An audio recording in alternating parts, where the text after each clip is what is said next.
Gadis ini mengeluarkan tangannya sembari menghirup udara segar yang ada di desa ini. Sang ayah mengatakan kalau mereka akan segera sampai di rumah sahabat terbaiknya. Gadis ini pun menanyakan, apakah ayah sangat dekat dengan sahabatnya ini? Karena baru kali ini mereka diajak untuk berkunjung kemari. Sementara sahabat dari ayahnya ini sedang melakukan sebuah acara pesta di rumahnya untuk melangsungkan pernikahan anak gadisnya yang tanpa disadarinya kalau sahabat baiknya ini ternyata hadir datang dan mengajak serta seluruh anggota keluarganya. Ketika sahabatnya ini berbalik badan, dirinya menjadi terkejut melihat sahabat lama yang tak diundangnya ini ternyata datang untuk menghadiri pernikahan anaknya tersebut. Mereka segera menyambutnya dengan sukacita. Pria ini menanyakan mengapa dirimu tak mengundang dirinya untuk datang. Aku tahu dirimu sangat sibuk, jawabnya. Yang dijawab oleh pria ini, kalau sesibuk apapun diriku, aku akan selalu datang jika sahabat terbaikku ini mengundangku untuk datang. Yang kemudian diperkenalkan dengan calon besan dan juga anak mantunya. Namun pria ini menanyakan, di manakah anak lelakimu? Yang dijawab kalau anaknya sedang datang kemari bersama teman-temannya. Yang tak lama kemudian, anaknya pun muncul bersama teman-temannya. Bahkan dirinya disambut oleh gadis-gadis desa yang datang untuk menguji ketampanan pemuda ini. Pemuda ini bertanya, mengapa kalian semua berpakaian seperti seorang pengantin? Yang dijawab gadis ini kalau mereka semua siap dinikahi oleh dirinya kapanpun pemuda ini mau. Gadis ini mengatakan kalau dirinya memiliki rambut panjang yang sangat indah dan siap untuk dinikahi pemuda ini. Namun gadis yang lainnya memamerkan tubuh langsingnya, berkata kalau dirinya juga siap untuk dinikahi. Bahkan gadis ini tak mau kalah dengan berkata kalau dirinya siap menjadi bodyguard pemuda ini jika mau menikahinya. Pemuda ini memuji kalau mereka mempunyai kelebihan masing-masing. Namun dirinya meminta mereka untuk fokus dulu dengan pernikahan adiknya, kemudian berjalan mendatangi sang ayah. Pria ini menanyakan, anaknya ini sekarang berkuliah di mana? Di Stanford University, jawab sang ayah. Namun dirinya gagal lulus ujian dan sekarang kembali lagi ke desa untuk tinggal bersamanya. Sang ayah memperkenalkan anaknya ini ke sahabatnya itu, yang kemudian juga memperkenalkan si pemuda dengan anak gadisnya. Mereka pun kemudian melangsungkan pernikahan dengan sukacita. Bahkan gadis ini juga ikut menari di pernikahan adiknya tersebut sampai acara pernikahan ini berjalan dengan lancar hingga selesai. Sahabat sang ayah pun berpamitan untuk pulang. Sementara sang ayah dengan sibuk membawakannya oleh-oleh dari desa mereka dan menjadi sangat berbahagia karena sahabatnya yang sangat sibuk ini telah mau menyempatkan hadir di pernikahan anaknya. Yang kemudian dibalas oleh sahabatnya ini yang memberikan hadiah tiket bulan madu kepada kedua mempelai. Bahkan dirinya juga memberikan hadiah tiket liburan kepada seluruh keluarga sahabatnya ini yang kemudian ditolak oleh pria ini. Namun anak gadisnya memaksa, berkata karena dirinya lah yang telah memesankan semua tiket tersebut. Lalu pria ini mendatangi putra dari sahabatnya itu untuk menanyakan mengapa dirimu dengan sengaja gagal dari kuliahmu. Berkata kalau anakmu ini adalah seorang hacker yang handal dan berhasil meretas sebuah perusahaan besar. Bahkan perusahaan tersebut menawarinya pekerjaan dengan gaji yang sangat besar, namun anakmu ini malahan menolaknya. Yang kemudian dijawab oleh pemuda ini kalau dirinya menolak semua pekerjaan itu agar dirinya bisa segera kembali ke desa dan menjaga ayah dan ibunya yang sekarang akan ditinggalkan adiknya menikah, dan lebih memilih menjaga kedua orang tuanya daripada jauh dari mereka. Jawaban yang membuat ibu dan juga ayahnya menjadi terharu dan memeluk anaknya ini dengan rasa bangga. Para polisi ini melemparkan barang bukti obat terlarang lalu mulai menangkapi para karyawan di perusahaan ini. Bahkan para polisi menggeledah semua kantor cabang dari perusahaan ini dan menuduh perusahaan ini telah mengedarkan obat-obatan terlarang serta menangkap dan menutup semua cabang dari perusahaan tersebut. Membuat pemilik perusahaan ini menjadi terkejut dengan kejadian itu. Bahkan para polisi ini segera mendatangi kediamannya untuk melakukan penahanan terhadap dirinya, kemudian menggeledah seisi rumah serta memutus semua jaringan komunikasi dan juga menahan paspor miliknya. Polisi ini memerintahkan untuk menutup akses keluar masuk dari rumah ini dan menetapkan tahanan rumah terhadap pemilik perusahaan ini. Bahkan mereka menonton pada sebuah berita yang menyiarkan para karyawan perusahaannya yang mengaku kalau mereka selama ini telah diperjualbelikan oleh perusahaan ini dan membuat masa depan mereka menjadi hancur. Membuat pria ini semakin terpukul oleh gelombang fitnah yang sedang dialaminya. Semua itu terjadi ketika pria pemilik perusahaan ini dihadap untuk menghadap ke kedua orang menteri dan juga pemimpin partai mereka yang meminta pria ini untuk mengalirkan dana gelap untuk kampanye mereka selanjutnya. Namun pria dengan tegas menolak semua perintah tersebut dan lebih memilih dirinya mati membela negara dan terbungkus dengan kain bendera negara daripada harus dibungkus dengan bendera partai kalian. Berkata kalau dirinya kenal dengan Perdana Menteri dan akan melaporkan tentang semua rencana jahat ini, lalu segera pergi meninggalkan mereka semua. Kedua menteri ini kemudian memerintahkan untuk segera menghabisi semua para saksi yang telah dibayar untuk memfitnah atasannya sendiri dan menghabisi semua pegawai setianya agar tak ada seorang pun lagi yang bisa membongkar rencana jahat mereka. Para polisi ini ini kembali mendatangi kediamannya dan berkata kalau sudah banyak warga yang marah dan datang untuk menghakimi pria ini. Kemudian polisi meminta agar pria ini mau diamankan di penjara mereka agar tak terjadi tindakan anarkis dari warga dan membuat keluarganya terluka. Pria ini akhirnya mau menuruti kehendak para polisi ini, kemudian ikut dengan para polisi ini dan berharap keluarganya akan baik-baik saja. Namun baru saja melangkah keluar dari rumahnya, polisi ini segera memperlakukannya bak seorang kriminal dan mempermalukannya di hadapan para warga yang ternyata sudah dibayar oleh orang suruhan menteri itu yang terus melempari pria ini dengan batu dan membuatnya semakin terhina di hadapan anak dan juga istrinya. Bahkan pengacaranya yang datang untuk membela diusir oleh polisi ini dan memintanya membela sang klien di pengadilan saja. Sang adik berteriak memanggil gadis ini, lalu mendatangi sang ibu yang telah jatuh tak sadarkan diri karena telah menenggak habis semua pil tidur karena dirinya yang sudah tak tahan lagi melihat semua penderitaan ini. Sang gadis segera berlari keluar untuk menemui komandan polisi ini, lalu memohon kepadanya agar sang ibu bisa segera dibawa ke rumah sakit untuk menyelamatkan nyawanya.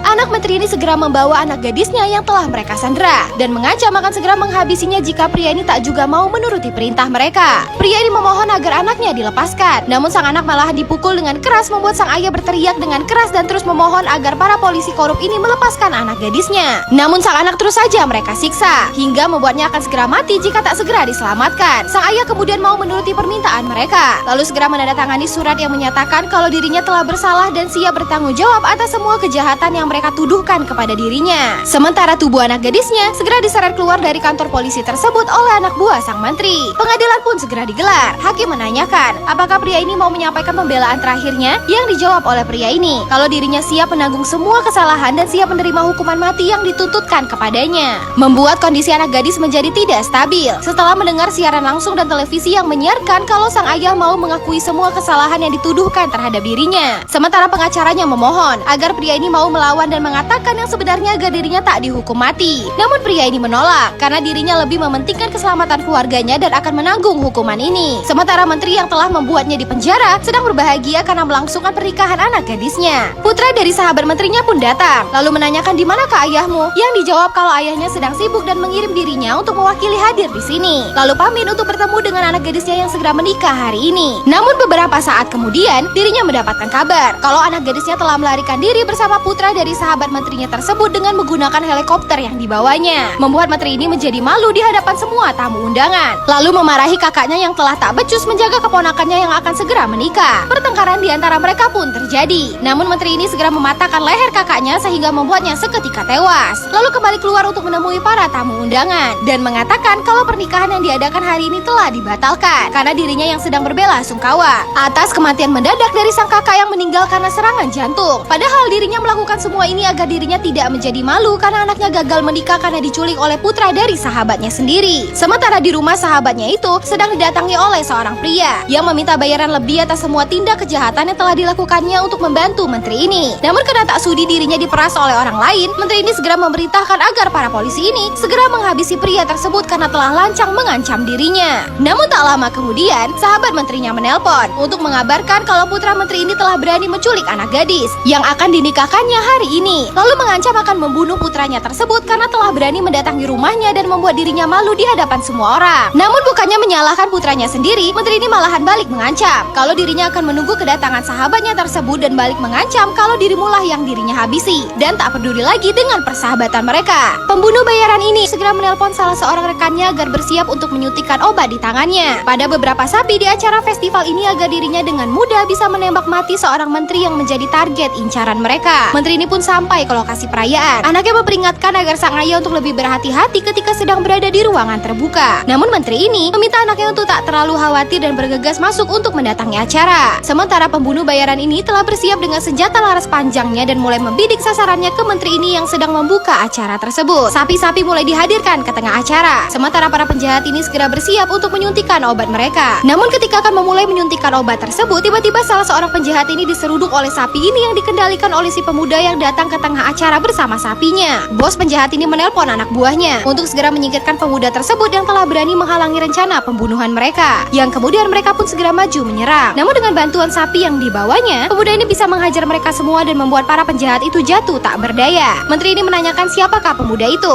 Yang dijawab kalau pemuda ini hanyalah salah seorang peserta acara. Namun tanpa menteri ini sadari kalau pemuda ini terus menghajar para pembunuh bayaran ini yang diperintahkan untuk membunuh dirinya oleh sahabatnya sendiri yang telah sakit hati kepadanya, dan berhasil menggagalkan tembakan bos penjahat ini dan menyelamatkan menteri tersebut dari pembunuhan terhadapnya. Polisi ini meminta sang menteri untuk segera meninggalkan lokasi acara. Sementara pemuda ini terus saja menghajar para pembunuh bayaran ini hingga membuat mereka tak lagi berkutik. Pemuda ini menyelamatkan sang menteri dari serudukan sapi itu, yang kemudian membuat menteri ini segera meminta panitia acara untuk menenangkan pemuda ini pada acara festival kali ini dan diarak oleh warga yang ikut berbahagia atas kemenangannya. Sementara para pembunuh bayaran ini menjadi sangat kesal dan marah mengetahui kalau rencana mereka telah digagalkan oleh seorang pemuda desa dan berniat akan menuntut balas. Namun bukannya menuntut balas atas kegagalannya, dirinya malahan diserang oleh para polisi yang mengepung tempat persembunyiannya. Lalu tanpa ampun segera menghabisi semua anak buahnya. Bahkan tangannya juga ditembak oleh kepala polisi ini yang disuruh oleh sang menteri yang menjadi target pembunuhannya. Kemudian melaporkan ke sang menteri. Namun menteri ini malahan meminta polisi itu untuk membiarkannya hidup dan membawa penjahat ini langsung ke hadapannya untuk menanyakan siapa yang telah memerintahkannya. Namun penjahat ini melawan sehingga dirinya segera dihabisi oleh para anak buah menteri ini yang segera menghabisinya. Namun tak lama kemudian para pengawal menteri ini tiba dan meminta sang menteri untuk segera berlindung karena akan ada seseorang yang datang untuk membunuhnya. Namun menteri ini mengatakan kalau pembunuh tersebut telah berhasil mereka singkirkan. Namun pengawalnya ini mengatakan kalau orang itu bukanlah orang yang dirinya maksud, melainkan saudara dari seorang pria yang telah menteri ini bunuh beberapa waktu yang lalu.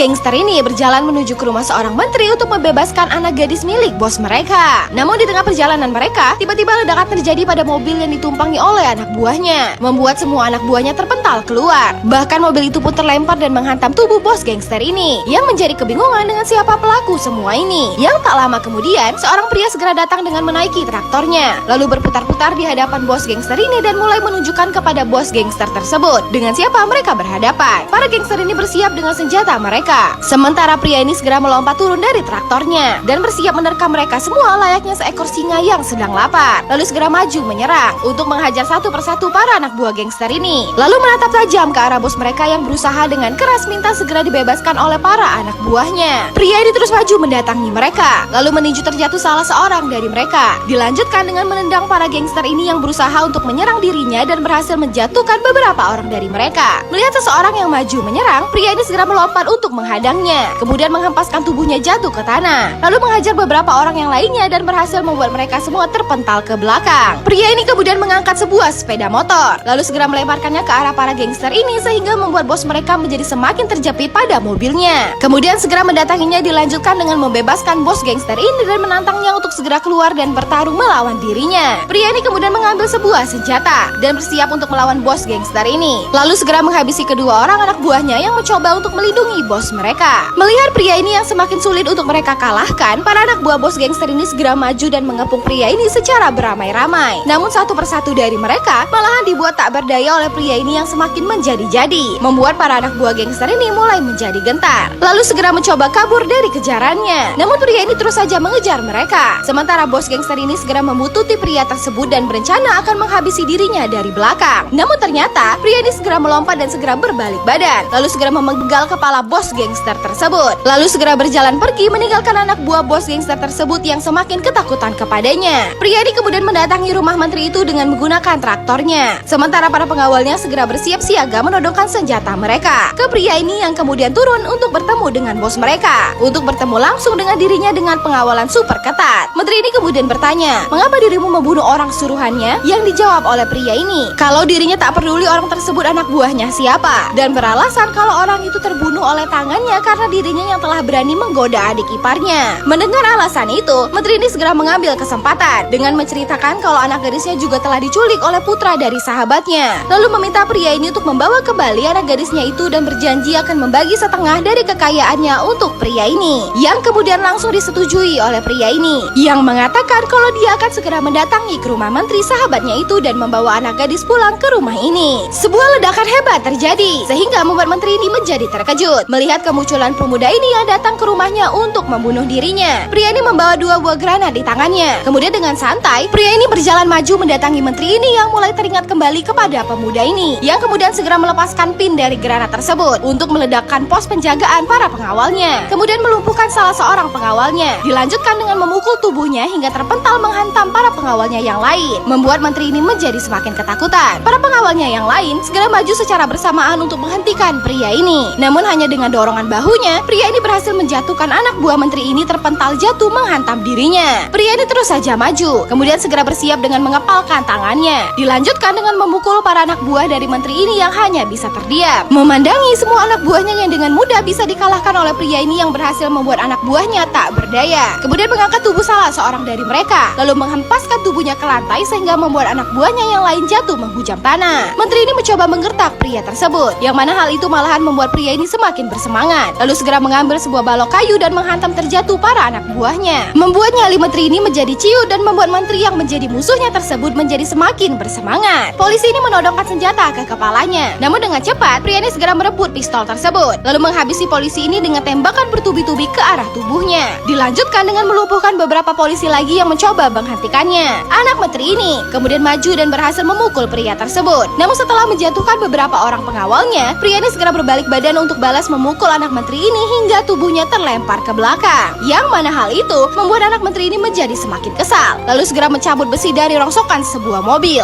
Sementara pemuda ini segera mengeluarkan senjatanya yang tersimpan pada saku celananya, lalu segera bersiap untuk kembali bertarung. Anak menteri ini maju menyerang, namun pria ini segera menangkis serangannya, yang dilanjutkan oleh pria ini dengan menendang tubuhnya dan berhasil menghentikan perlawanannya dengan sebuah tendangan memutar. Pria ini kemudian akan menghabisi anak menteri tersebut, namun dihentikan oleh gadis ini. Tapi pria ini malahan menghabisi pengawalnya yang lain, sehingga membuat menteri ini meminta semua anak buahnya untuk segera menurunkan senjata, membuat musuhnya ini menjadi tertawa senang. Sementara menteri ini meminta si pria untuk tak membunuh putranya dan mempersilahkannya untuk membawa anak gadis musuhnya itu pergi, membuat ayah gadis ini semakin berbahagia atas keberhasilan pria tersebut, yang kemudian segera mendatangi anak gadisnya untuk membawanya pulang. Namun pria ini malahan memegang tangan anak gadis menteri ini dan berniat untuk membawanya juga untuk ikut bersamanya, berkata kalau dirinya datang kemari untuklah dikatakan oleh pria ini, yang mengatakan kalau mereka berdua harus datang ke desanya untuk mengambil anak mereka masing-masing. Dan tak lama kemudian, sebuah helikopter segera mendarat di halaman rumah menteri ini untuk menjemput sang pria yang pergi bersama kedua anak gadis dari menteri ini yang sedang bertikai. Sang istri menjadi berbahagia melihat kepulangan suaminya tersebut. Namun tiba-tiba sebuah tombak menembus ke dada sang pengacara sehingga membuatnya menjadi tewas dengan seketika, dan membuat semua orang menjadi terkejut melihat kemunculan kedua orang menteri ini yang sekarang kembali bersatu untuk membawa pulang anak-anak gadis mereka yang telah dibawa oleh pemuda ini. Menteri ini mengatakan kalau dirinya datang untuk memenuhi tantangan pemuda ini, kemudian memerintahkan anak buahnya untuk membunuh satu persatu dari penduduk desa ini, bahkan juga berniat untuk membunuh ayah si pemuda. Namun tombak itu berhasil dihentikan oleh pemuda ini yang berhasil menahan serangan itu dengan tangannya. Sementara menteri ini mengatakan kalau dirinya datang jauh-jauh kemari dengan membawa sahabatmu ini bersama mereka dan balik menantang untuk merebutnya dari tangan mereka, yang kemudian dijawab oleh sang ayah, kalian pikir kalian bisa menghentikan pernikahan Rama dan Sita dan datang untuk mengacaukan acara pemujaan ini? Yang kemudian pemuda ini segera melemparkan kembali tombak tersebut ke arah mereka dan membuat salah seorang anak buahnya jatuh tak berdaya. Anak buah menteri ini segera maju menyerang, namun pemuda ini berhasil menghalau salah seorang dari mereka, lalu segera mengambil besi runcing untuk dijadikan senjata untuk menghadapi mereka semua, kemudian menancapkan besi itu ke tubuh anak buahnya. Dilanjutkan dengan menendang terjatuh seseorang yang lainnya. Pemuda ini segera mengikatkan kain yang dipakainya, lalu mencabut besi itu kembali untuk menghalau para anak buahnya yang lain, lalu mengangkat tubuh mereka tinggi ke atas dan dilanjutkan dengan menghempaskan tubuh mereka. Melihat anak buah menteri ini yang maju secara beramai-ramai, pemuda ini segera berlari maju untuk terjun masuk ke dalam kolam, yang disusul oleh anak buah menteri ini yang ikut terjun masuk untuk menghabisinya. Namun tanpa mereka sadari, ternyata pemuda ini telah menyiapkan banyak senjata di dalam kolam tersebut, lalu segera mengambil sebuah pedang dan mulai menyerang mereka satu persatu, dilanjutkan dengan menendang tubuh salah seorang dari mereka. Pemuda ini mulai memainkan pedangnya, lalu kembali menyerang para anak buah menteri ini yang terus datang untuk menghentikan dirinya, lalu mengangkat tubuh seseorang dan kembali menghabisinya, kemudian menatap tajam ke arah kedua menteri ini. Dilanjutkan dengan menghabisi para anak buahnya yang tersisa di dalam kolam, lalu segera berjalan keluar dari kolam tersebut. Namun sebuah pukulan menghantam tepat di kepala si pemuda, dilanjutkan dengan pukulannya yang lainnya sehingga membuat tubuh pemuda ini jatuh terkapar tak berdaya. Melihat pemuda ini yang telah dikalahkan, para para sahabatnya segera maju untuk membantu si pemuda. Namun mereka malahan diserang oleh para anak buah menteri ini yang segera menghabisi mereka. Sementara pemuda ini hanya bisa berteriak tak berdaya melihat semua sahabatnya yang telah dihabisi oleh mereka, dan membuat sang ibu yang menjadi sedih melihat tubuh putranya yang sudah tak lagi bergerak. Kedua anak buah menteri ini segera mengambil senjata dan mendatangi tubuh pemuda ini yang sudah terkulai tak berdaya untuk segera menghabisinya. Gadis ini memohon kepada ayah mereka agar pemuda itu bisa diampuni, namun mereka hanya bisa diam tak bergeming, membuat kedua gadis ini segera berlari menghampiri tubuh si pemuda dan memohon kepada anak buah ayah mereka ini untuk tidak membunuhnya. Gadis ini terus memohon, sementara ibu si pemuda bertanya ke suaminya apakah mereka telah kalah. Yang dijawab oleh suaminya kalau mereka takkan pernah kalah, karena akan ada Dewa Rama yang selalu melindungi mereka. Dan ketika pemuda ini akan segera mereka habisi, tiba-tiba tubuh anak buah menteri ini terpental melayang, membuat semua orang menjadi terkejut, disusul oleh kemunculan sebuah traktor yang datang ke tengah-tengah mereka, yang dikendarai oleh seorang pria dan memutar-mutarkan traktor tersebut sehingga debu menutupi pandangan mereka. Kedua menteri ini menjadi tegang melihat sebuah anak panah yang diarahkan oleh pria ini, yang kemudian mulai menampakkan dirinya ke hadapan mereka semua, membuat kedua menteri ini menjadi terkejut melihat wajah pria itu yang memiliki wajah yang sama dengan si pemuda yang hendak mereka habisi tersebut. Kemudian pria ini segera melepaskan anak panahnya dan berhasil menewaskan salah seorang dari mereka. Dilanjutkan dengan memasang anak panahnya kembali dan berhasil menghabisi dua orang lainnya. Beberapa orang maju serentak. Pria ini segera mengambil beberapa anak panahnya lalu segera membidikkan 3 anak panah tersebut dan berhasil melumpuhkan mereka semua. Kemudian menghentikan serangan kedua anak buah menteri ini dengan menggunakan busur panahnya. Dilanjutkan dengan kembali membidik mereka semua dan berhasil menghabisi 4